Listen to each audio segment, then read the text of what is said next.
नमस्कार साथियों, तो हमारा अध्याय चल रहा था जेनेटिक्स और आज हम बात करने वाले हैं जेनेटिक्स की हिस्ट्री एंड हम बात करेंगे कुछ टर्म्स की। ठीक है, तो सबसे पहले बात करते हैं बेटा प्योर लाइन की, यानी कि ट्रू लाइन की बात करूं तो सेल्फ पॉलिनेटिंग प्लांट्स के अंदर लगातार सेल्फिंग कराने से पैदा होने वाले समयुग्मजीय जीवों के समूह को क्या कहते हैं बेटा? प्योर लाइन कहते हैं। अब इसका तात्पर्य समझो। ठीक है, सेल्फ मतलब कि जो स्वपरागण कर सके, जो क्या कर सके? स्वपरागण कर सके, और उनके अंदर हम बार बार क्या करा रहे हैं? सेल्फिंग करा रहे हैं। क्या करा रहे हैं? सेल्फिंग करा रहे हैं, यानी स्वपरागण करा रहे हैं। तो उससे प्राप्त होने वाले समयुग्मजीय जीवों के समूह को क्या कहते हैं? प्योर लाइन कहते हैं। मान लो कि उससे प्राप्त हुए हमें कैपिटल टी, स्मॉल टी, तो ये जो पौधे होंगे वो क्या है बेटा? प्योर लाइन है। ये शुद्ध लंबों की प्योर लाइन है, ये शुद्ध बोनों की क्या है? प्योर लाइन है। क्योंकि लंबे तो कैपिटल टी स्मॉल टी भी होते हैं, लेकिन कैपिटल टी समयुग्मजीय अवस्था को देखा जाता है। फिर इनब्रिड लाइन की बात करूं तो क्रॉस पोलिनेटिंग प्लांट्स के अंदर निकट संबंधियों के बीच में लगातार क्रॉसिंग करवाई जाती है, तो जिससे प्राप्त होने वाले समयुग्मजीय जीवों के समूह को क्या कहते हैं बेटा? इनब्रिड लाइन कहते हैं। मतलब कहने का मतलब ये हो गया कि जो परपरागण करते हैं, जिनमें स्वपरागण नहीं पाया जाता है, उनके निकट संबंधियों के बीच में क्या करा दो आप? परपरागण कराओ, बार बार कराने से क्या होगा? समयुग्मता बढ़ेगी ना, समयुग्मजीय जीवों की संख्या बढ़ेगी। समयुग्मजीय जीवों के समूह को क्या कहेंगे? इनब्रिड लाइन कहेंगे। कहने का मतलब ये हो गया कि बेटा इसके अंदर क्या होगा कि मान लो एक ही फली के दो बीज ले लो, उनको बो दो, जब वो बड़े होंगे तो इन दोनों के बीच में क्या करा दो? परपरागण करा दो। ठीक है, निकट संबंधी है। क्या है? एक दूसरे के निकट संबंधी है। और इंसानों में बात करूं तो चाचा जी की लड़की के साथ शादी हो गई, या मतलब घर में ही, परिवार में ही जो शादियां होती है वो क्या होगी? इनब्रिड लाइन होगी। ठीक है, उससे जो प्राप्त होंगे वो इनब्रिड लाइन वाले होंगे। इनब्रीडिंग तो सेल्फिंग तथा निकट संबंधियों के बीच होने वाले लगातार क्रॉस को क्या कहते हैं बेटा? इनब्रीडिंग कहते हैं। और इनब्रीडिंग के कारण क्या होता है? इनब्रीडिंग के कारण समयुग्मता बढ़ती है। ये तो आपको पता ही होगा कि जब आप बार बार क्या करोगे भाई, जब तक आप ये देखो, जब तक आप मान लो कैपिटल टी है और कैपिटल टी के साथ ही करा रहे हो तो समयुग्मजीय अवस्था आएगी लगातार। ठीक है, और कैपिटल टी का अगर आप कैपिटल टी स्मॉल टी के साथ कराओगे तो कुछ चांस हैं कि अशुद्ध लंबे भी प्राप्त होंगे। ठीक है, लेकिन जब आप एक जैसों का कराओगे तो समयुग्मजीय अवस्था का बढ़ने का चांसेस ज़्यादा होता है। जैसे कैपिटल टी स्मॉल टी, इन दोनों के बीच में क्या करा दिया मैंने? क्रॉस कराया, तो क्या बने? Capital T small T and small T. देखो ये जो रिसेसिव जीन था वो समयुग्मजीय अवस्था में आ गया। यहाँ पर समयुग्मजीय अवस्था में नहीं था, लेकिन जब मैंने एक देशों के बीच में क्या करा दिया? क्रॉस करा दिया, तो क्या हो गया बेटा? बोने आ गए ना, बोने आ गए, रिसेसिव जीन समयुग्मजीय अवस्था में आ गया। तो कहने का मतलब ये हो गया कि बेटा इनब्रीडिंग का मतलब लगातार सेल्फिंग कराओ, किसके बीच में? निकट संबंधियों के बीच में मतलब कि जिनका जीनोटाइप क्या है? एक जैसा है, तो इनके बीच में क्रॉस होगा तो समयुग्मजीय अवस्था बढ़ेगी। क्या बढ़ेगी? समयुग्मजीय अवस्था बढ़ेगी। और समयुग्मजीय अवस्था बढ़ने के कारण इनब्रीडिंग डिप्रेशन होता है। यानी कि अगर मैं इनके बीच में लगातार सेल्फिंग कराऊंगा तो बोने होने के चांसेस बढ़ेंगे, यानी रिसेसिव जीन के समयुग्मजीय अवस्था में आने के क्या होंगे? चांस बढ़ जाते हैं। क्या होंगे? चांस बढ़ जाएंगे। ठीक है, यानी कि उनकी क्वालिटी डाउन हो जाएगी। बोना, देखो लंबे पौधों से बोना पौधे वाला बीज प्राप्त हुआ, यानी कि लंबे पौधे से बोना पौधा प्रकट हो गया। तो इसका कहने का तात्पर्य ये हो गया बेटा कि हमें कभी भी सेल्फिंग या निकट संबंधियों के बीच में क्रॉस नहीं कराना चाहिए। हमें दूर दराज के रिश्तेदारों के साथ क्या होनी चाहिए? हमारी शादी होनी चाहिए। ठीक है, घर में शादी नहीं करनी चाहिए। और ऐसा ही होता है हमारे समाज के अंदर भी, लड़के की जात देखते हैं, लड़की की गोत्र देखते हैं, जात देखते हैं, कौन है, बुआ की या मामा जी की, घर में शादी नहीं करते मतलब। ठीक है, इसीलिए उनको बहन बोला जाता है। आओ, इसके कारण समयुग्मता बढ़ती है और इनब्रीडिंग डिप्रेशन बढ़ जाता है। आउटब्रीडिंग का क्या मतलब है? दो दूरस्थ अथवा असंबंधित जीवों के मध्य होने वाली क्रॉसिंग क्या कहलाती है? आउटब्रीडिंग कहलाती है। और आउटब्रीडिंग के कारण विषम युग्मता बढ़ती है। क्या बढ़ती है? विषम युग्मता बढ़ती है। और विषम युग्मता बढ़ने के कारण इनब्रीडिंग विग्योर का निर्माण होता है। कहने का तात्पर्य ये देखो, अगर मान लो कोई बोना है तो इसके लिए आप क्या करोगे? अगर इसकी शादी अगर बोने से ही करवा दोगे तो भाई बच्चे तो बोने ही पैदा होंगे। लेकिन अगर इसकी शादी मैं कैपिटल टी से करा दूं तो बताओ सभी के सभी बच्चे क्या होंगे? लंबे पैदा होंगे। तो ये क्या हो गया? देखो गुणवत्ता में सुधार हुआ। पेरेंट्स क्या था? बोना था। एक पेरेंट क्या था? बोना था। लेकिन इसकी तुलना में इसका जो बच्चा था वो लंबा हो गया, यानी कि इससे इसकी क्वालिटी क्या है? अच्छी है, अच्छी क्वालिटी वाला पैदा हो गया ना। इसीलिए ये चीज़ देखी जाती है। तो सुनो, दूरस्थ अथवा असीमित जीवों के मध्य होने वाले क्रॉस को क्या कहते हैं? आउटब्रीडिंग कहते हैं। और विषम युगलता बढ़ने के कारण क्या होता है? हाइब्रिड विग्योर बनता है, यानी कि संकर ओज बन जाता है। और संकर ओज का मतलब ये होता है कि ये अपने पेरेंट्स से यानी पैतृकों से क्या होता है? ज़्यादा सुपीरियर होता है। कैसा होता है? ज़्यादा सुपीरियर सक्षम होता है। ठीक है, ज़्यादा सुपीरियर होने के चांसेस बढ़ जाते हैं। इनब्रीड लाइन के अंदर क्या होता है? इनब्रीडिंग डिप्रेशन होता है, यानी कि रिसेसिव जीन के समयुग्मजीय अवस्था में के चांसेस बढ़ जाते हैं। और जब रिसेसिव जीव क्या आएंगे? समयुग्म अवस्था में आएंगे तो क्वालिटी डाउन होगी या बढ़ेगी? घटेगी, कम हो जाएगी, है ना। तो इसीलिए गुणवत्ता घट जाती है इनब्रीडिंग के कारण। अब बात करते हैं जेनेटिक्स के बारे में कि जेनेटिक्स कितने प्रकार की? 2 प्रकार से देख सकते हैं इसे। फॉरवर्ड जेनेटिक्स, किसी ऐसे जीनोटाइप का पता लगाना जिसका फिनोटाइप पहले से क्या हो? ज्ञात हो। तो मेंडल ने भाई क्या किया था? मेंडल ने पहले जीनोटाइप का पता नहीं लगाया था, पहले उसने फिनोटाइप देखा था। यानी कि उसने देखा था कि ये पौधा है जो लंबा है, ये पौधा बोना है। ठीक है, ये चीज़ देखी थी उसने पहले। इसके बीज गोल हैं, इसके बीज झुर्रीदार हैं। उसने पहले क्या देखा था? फिनोटाइप देखा था। और फिनोटाइप देख के किसका निर्धारण किया था? उसने जीनोटाइप का निर्धारण किया था। और उसके जितने भी प्रयोग थे ना, वो सब के सब क्या थे? फिनोटाइप के आधार पर थे, जीनोटाइप के आधार पर नहीं थे। मतलब फिनोटाइप से जीनोटाइप को उसने निर्धारित किया था। अपने गणितीय सूत्रों के अनुसार उसने फिनोटाइप से जीनोटाइप का निर्धारण किया। ठीक है, तो मेंडेलियन जेनेटिक्स इसका एग्जाम्पल हो गया। बैकवर्ड जेनेटिक्स का क्या मतलब है? जीनोटाइप का निर्धारण करना जिसका फिनोटाइप क्या हो? अज्ञात हो। यानी कि जिसके फिनोटाइप का हमें पता ही नहीं है भी इसका क्या रिजल्ट आने वाला है, और हमने वो जीनोटाइप पता लगा लिया। ठीक है, उसे कहते हैं बैकवर्ड जेनेटिक्स। जैसे कि ह्यूमन प्रोजेक्ट इसका एक अच्छा एग्जाम्पल है। प्रीट्रेंस का क्या मतलब होता है? किसी संबंधित जीनोटाइप का फिनोटाइप में प्रदर्शन करना या प्रदर्शन करने वाले जीवों का प्रतिशत क्या कहलाता है? प्रीट्रेंस कहलाता है। ठीक है, मैंने कहा था कि हमारे पास जीन होना ही पर्याप्त नहीं है, हमें उस जीन को क्या मिलना चाहिए? अवसर भी मिलना चाहिए अपने आप को प्रकट करने के लिए। ठीक है, बोना भी केवल लंबा हो जाता है जेब्रिन एसिड के कारण, बताया था फिनोकॉपी के अंदर ये एग्जाम्पल। ठीक है, तो ऐसा ही हुआ। क्या होता है नॉर्मली जो जीनोटाइप होता है वो सारे के सारे जीनोटाइप अपने आप को प्रदर्शित करने में सक्षम नहीं हो पाए। ठीक है, यानी कि जो प्रभावी यानी डोमिनेंट जीन थे वो अपने आप को प्रदर्शित नहीं कर पाए। कोई तो वजह रही होगी। हाँ, उनको प्रोटीन नहीं मिली होगी या उनको वो एंजाइम नहीं मिला होगा जिससे वो क्या हो? सक्रिय हो जाएं।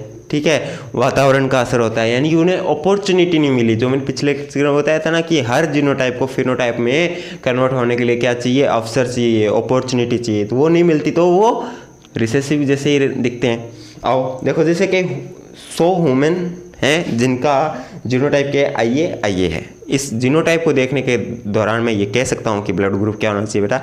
ए होना चाहिए। लेकिन जब इनका ब्लड ग्रुप चेक किया गया तो 80 लोगों का ये ब्लड ग्रुप ए था, 20 का क्या था? ओ था। तो यानी कि एंटीजन ए का निर्माण 80 लोगों में हुआ, बाकियों में नहीं हुआ। तो इसका प्रीट्रेंस क्या होगा? यानी कि जीनोटाइप कितने में प्रदर्शित हुआ? 80 में हुआ ना। तो 80% इसका क्या हो गया? प्रीट्रेंस हो गया। क्या हो गया? प्रीट्रेंस हो गया। अब बात करते हैं बेटा जेनेटिक्स के इतिहास की। जेनेटिक्स का इतिहास क्या है? तो जेनेटिक्स के इतिहास के अंदर हम 3 भागों में इसको बांट देते हैं। जेनेटिक्स को इतिहास पढ़ने के लिए हम इसको 3 भागों में बांट देते हैं, प्री मेंडलियन, मेंडलियन और पोस्ट मेंडलियन। यानी कि मेंडल से पहले और मेंडल के बाद और मेंडल का युग। ठीक है, समय को 3 भागों में बांट दिया, मेंडल से पहले, मेंडल के बाद और मेंडल। ठीक है, तो मेंडल से पहले एक चर्चा हुआ करती थी कि जो जेनेटिक्स को, वैसे तो कोई जेनेटिक्स खास बात नहीं, मतलब खास कुछ नहीं था जेनेटिक्स के लिए, जेनेटिक्स में किसी ने कुछ किया ही नहीं था, इसीलिए फादर ऑफ जेनेटिक्स कहा जाता है, मेंडल को कहा जाता है। पहले किसी ने कोई धारणा नहीं दी थी लोगों की, या थोड़े बहुत साइंटिस्टों की कुछ धारणाएं थी। उन्होंने कहा था कि जो जेनेटिक्स, उन्होंने कहा था कि जो करेक्टर है वो माता पिता के करेक्टर का क्या होता है, मिश्रण होता है। यानी कि जो बच्चे में जो करेक्टर आता है ना, वो माता पिता के करेक्टर का क्या होता है, मिश्रण होता है। ये बात थी। और मिश्रण का मतलब ब्लेंडिंग, तो ब्लेंडिंग जेनेटिक्स भी कहते हैं, इसे क्या कहते हैं, ब्लेंडिंग जेनेटिक्स भी कहते हैं। तो बेटा इसकी कमियां क्या रही कि भाई उन्होंने कहा कि माता पिता के जो लक्षण हैं उनका मिश्रण होगा बच्चे का लक्षण।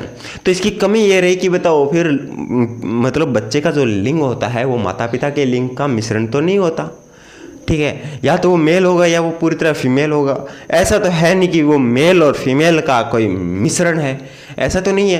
तो ये इसमें कमी रही, ठीक है, ऐसा तो होता नहीं है, इसलिए फिलोसफी क्या होगी, फेल होगी। दूसरी चीज़ कि मनुष्य के अंदर जो त्वचा का रंग होता है वो भी मिश्रण नहीं होता, वो भी ब्लेंडिंग नहीं दर्शाता, ठीक है। तीसरी चीज़ ये रही कि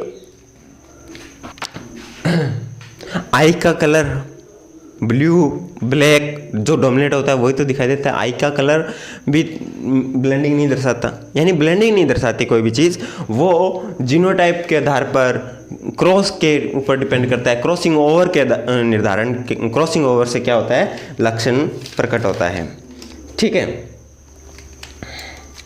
फिर मेंडल की बात कर लेते हैं बेटा। मेंडल के प्रयोग जो थे वो 1856 से 63 के बीच में उन्होंने क्या किए थे, अपने प्रयोग किए थे मेंडल ने, ठीक है। मेंडल ने अपने वाक्य भी बहुत अच्छे प्रयोग किए थे और उसके लिए बहुत हौसला चाहिए भाई। और उनको देखो कितने साल तक उन्होंने प्रयोग किए, ठीक है, मटर के पौधे पर बहुत लगातार प्रयोग किए थे उन्होंने। वो एक चर्च में पादरी थे नॉर्मल, ठीक है, उनको जेनेटिक्स का ए बी का पता नहीं था। पहले जेनेटिक्स के बारे में उनको नहीं पता था। जेनेटिक्स शब्द बेटसन ने दिया था, जेनेटिक्स शब्द किसने दिया था, बेटसन ने दिया था, ठीक है। उनको पहले नहीं पता था, उनको इतनी साइंस नहीं आती थी, उनको डीएनए का पता नहीं था। आज हम तो डीएनए के बारे में जानते हैं, लेकिन उनको डीएनए का, जीन का, इनका कुछ पता नहीं था। उन्होंने तो सिर्फ प्रयोग किए और उनको देखा, ऑब्जर्व किया और उन्होंने वो आंकड़ों के रूप में अपनी पुस्तक में लिख लिया कि इतने पौधे लंबे हैं, इतने पौधे बौने हैं, इनका आपस में क्रॉस करवाया तो इतने पौधे लंबे प्राप्त हुए, इतने बौने प्राप्त हुए, ये इनका रेशियो है, ठीक है। ये सभी पौधे फिर आगे से आगे क्रॉस कराता गया, फिर उसने प्योर लाइनें प्राप्त की, 14 प्योर लाइन्स को प्राप्त किया उसने, 14 प्योर लाइन बनाई थी मेंडल ने, ठीक है। लेकिन मेंडल उस समय, मेंडल को जीते जी उसका कुछ श्रेय नहीं मिला। उसने बहुत अच्छा वर्क किया था लेकिन उसको कोई श्रेय नहीं दिया गया। क्यों नहीं दिया गया?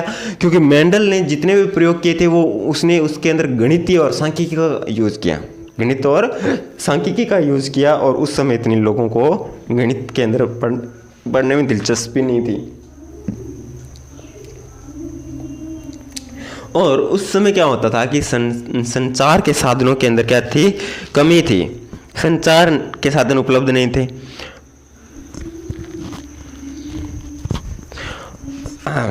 संचार के साधन क्या नहीं थे, उपलब्ध नहीं थे। तो मेंडल ने ये तो है नहीं कि भी प्रयोग किए, यूट्यूब पर वीडियो बनाया, अपलोड किया और सबको पता लग गया, ऐसा नहीं था। संचार के साधन क्या थे, सीमित थे। दूसरी चीज़, मेंडल ने कहा था कि ये जो लक्षण है, ये जो लक्षण है वो किसी फैक्टर के कारण क्या होते हैं, एक पीढ़ी से दूसरी पीढ़ी के अंदर वंशागत होते हैं। यानी उसको जीन के बारे में कुछ नहीं पता था, उसने तो एक अनुमान लगाया था कोई ना कोई कारक है, कोई ना कोई एक ऐसा कारक होता है जो पेरेंट्स से बच्चों के अंदर जाता है, पेरेंट्स से बच्चों के अंदर कोई कारक जाता है, उसकी वजह से वो लक्षण क्या होते हैं, प्रकट होते हैं। लेकिन मेंडल को उस कारक का कोई भौतिक स्वरूप का पता नहीं था और ना ही उसका रासायनिक संगठन का पता था। लेकिन किसी ने पूछ लिया भी बताओ फैक्टर क्या है, फिर फैक्टर कैसा दिखता है, फैक्टर है क्या, तो उसे पता ही नहीं था फैक्टर का। ना तो उसे ये पता था कि ये मतलब फैक्टर जो है इसका भौतिक स्वरूप क्या है, ये दिखता कैसा है, ठीक है, और ना ही उसका रासायनिक संगठन का पता था। तो मेंडल तो यहाँ फ्लॉप सा हो गया। फिर उस समय डार्विन की एक पुस्तक आई हुई थी, ओरिजिन ऑफ स्पीसीज। तो ओरिजिन ऑफ स्पीसीज के अंदर डार्विन मतलब लोग जितने भी थे वो डार्विन की उस पुस्तक की ओर क्या थे, हाँ उसी पुस्तक को पढ़ रहे थे बस, ठीक है। यानी कि उस पुस्तक की वजह से डार्विन उस समय बहुत ज़्यादा चर्चित था। तो डार्विन को ही उन्होंने सब लोगों ने क्या किया, एक उद्देश्य बना लिया, डार्विन को पढ़ते थे, डार्विन की बातें मानते थे, इसको कौन सुनने वाला, मेंडल को किसी ने नहीं सुना, ठीक है, मेंडल को किसी ने नहीं सुना। अब बड़ा कारण तो ये था कि फैक्टर का भौतिक स्वरूप और रासायनिक संगठन को नहीं बता पाया, ठीक है। फिर बात करते हैं बेटा पोस्ट मेंडलियन, यानी कि मेंडल के बाद। मेंडल के बाद बेटसन आए थे। बेटसन ने जेनेटिक शब्द दिया था, ठीक है, और मॉर्गन, मुलर, ग्रोड, गैल्टन, जॉनसन ने जीन शब्द दिया था, जीनोटाइप, फिनोटाइप शब्द दिए थे। तो इन सब की हम थोड़ी थोड़ी डिटेल में बात कर लेते हैं ना, सब साइंटिस्ट की हम क्या करेंगे, थोड़ी थोड़ी डिटेल में बात कर लेते हैं। मेंडल को तो पढ़ना ही है फुल डिटेल के अंदर। तो अब हम बात करने वाले हैं बेटा मेंडलियन जेनेटिक्स की। किसकी बात करने वाले हैं, मेंडलियन जेनेटिक्स की बात करने वाले हैं, क्योंकि पहले हमने पढ़ा है प्री मेंडलियन। अब आप कहोगे सर पोस्ट मेंडलियन भी तो करवा दिया ना आपने। नहीं करवाया, वो तो सिर्फ इंट्रो करवाया था कि ये नाम है कुछ साइंटिस्ट के जो मेंडल के बाद में हम पढ़ेंगे, ठीक है, इतना ही बताया मैंने, और कुछ ज़्यादा कुछ नहीं बताया, कोई खास बातें उनकी नहीं की। आगे जाके पूरे उनके एक्सपेरिमेंट पढ़ने वाले हैं, ठीक है। अब हम बात करें मेंडलियन जेनेटिक्स की। तो मेंडल ने भैया 1856 से 63 के बीच में अपने प्रयोग किए थे। इतने समय के अंदर उन्होंने मतलब कि सारे के सारे प्रयोग किए थे अपने, है ना। तो उन्होंने उद्यान मटर को चुना था, क्योंकि वो चर्च के अंदर एक पादरी थे, वहाँ पर ओपन एरिया था, वहाँ पर वो आसानी से मटर को उगा सकते थे, ठीक है। तो उन्होंने उद्यान मटर पर क्या किए थे, अपने प्रयोग किए थे। उद्यान मटर का वैज्ञानिक नाम होता है पाइसम स्टैवो। इस पर क्या किए थे, उन्होंने अपने प्रयोग किए थे। उद्यान मटर को क्यों चुना भाई उन्होंने, उद्यान मटर को इसलिए चुना क्योंकि उद्यान मटर जो होता है उसका जीवन काल अल्प होता है, यानी छोटा जीवन काल होता है। एक बार में अधिक संतति का उत्पादन करता है, यानी बीज ज़्यादा प्राप्त कर सकता था वो उससे, ठीक है। और जो पुष्प जो होता है इसका बाइसेक्सुअल होता है, यानी द्विलिंगी पुष्प होता है इसमें, ठीक है। और ये जो पुष्प जो होता है वो क्लिस्टोजिनस प्रकृति को दर्शाता है, यानी इसमें प्राकृतिक रूप से क्या पाया जाता है, स्वपरागण पाया जाता है, और इसके अंदर परपरागण भी हो सकता था, ठीक है। इसीलिए उसको मतलब इस पर आसानी होगी, स्वपरागण यानी सेल्फिंग कराने के लिए इसको बहुत आसानी रही। प्योर लाइन प्राप्त करने की उसमें ज़्यादा दिक्कत नहीं। मेंडल ने अपने प्रयोगों के लिए 14 प्योर लाइन्स का उपयोग किया था, ठीक है। अब ये 14 प्योर लाइन्स, प्रत्येक लाइन जो थी वो एक कैरेक्टर को दर्शाती थी, जैसे कि लंबेपन को, जैसे कि बोनापन हो गया, जैसे कि सीड का कलर हो गया, सीड शेप हो गया, ठीक है। ये सब उसने 14 प्योर लाइन्स ली थी। फिर मेंडल ने अपने प्रयोगों के दौरान वो 3 चरणों से होकर गुजरता था। वो सबसे पहले क्या करता था बेटा, सबसे पहले प्योर लाइन पेरेंट्स को सिलेक्ट करता था, यानी पेरेंट्स को चयन करता था प्योर लाइन वालों को।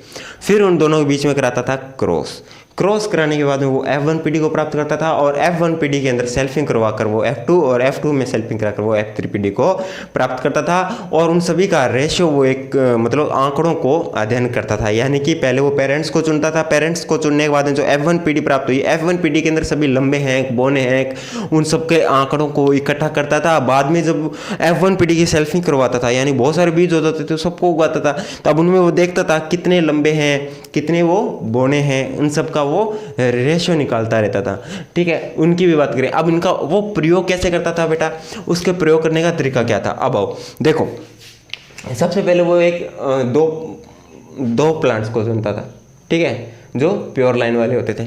अब दोनों प्लांट्स को चुन लिया, एक को वो फीमेल पार्टनर के रूप में चूज करता था, एक को मेल के रूप में चूज करता था। अब मेल वाले में, अब देखो, अब मैंने कहा कि जो मटर का जो पौधा होता है उसके अंदर क्या हो सकती है बेटा, सेल्फिंग हो सकती है, यानी कि स्वपरागण पाया जाता है। तो अगर ये परपरागण होगा या सेल्फिंग होगी, मेंडल इसको कैसे मतलब अपने आप से कैसे करे ये एक्सपेरिमेंट, ठीक है, कि भी इसका क्रॉस इसके साथ ही हो, इसकी क्या गारंटी, ठीक है। ये वाला परागण अगर इसमें वर्तिका पर गिर गया तो मतलब इसमें तो सब परागण हो जाएगा, ठीक है। इसको तो क्रॉस कराना है इन दोनों के बीच में। तो वो क्या करता था कि जो फीमेल वाली जो मतलब प्लांट को चुनता था उसमें करा देता था विपुषण कराने का मतलब ये हो गया कि वो क्या करता था कि इसके अपरिपक्व अवस्था में, जब पुष्प क्या हो, अपरिपक्व अवस्था हो, यानी वो परिपक्व नहीं हुआ है, उस समय वो इसके क्या कर देता था, पुंकेसरों को काट देता था, ताकि अवांछित परपरागण को रोका जा सके या अवांछित स्वपरागण को रोका जा सके। क्यों? क्योंकि वो तो इस प्लांट के साथ क्या कराना चाहता था, क्रॉस कराना चाहता था। लेकिन अगर कोई प्लांट का और कोई प्लांट हो उस पर कीट बैठे और कीट इस पर आकर बैठ जाए तो मतलब परपरागण हो सकता है, यानी अवांछित परपरागण को रोकने के लिए, अवांछित स्वपरागण को रोकने के लिए वो इसके पुकेसरों को काट देता था।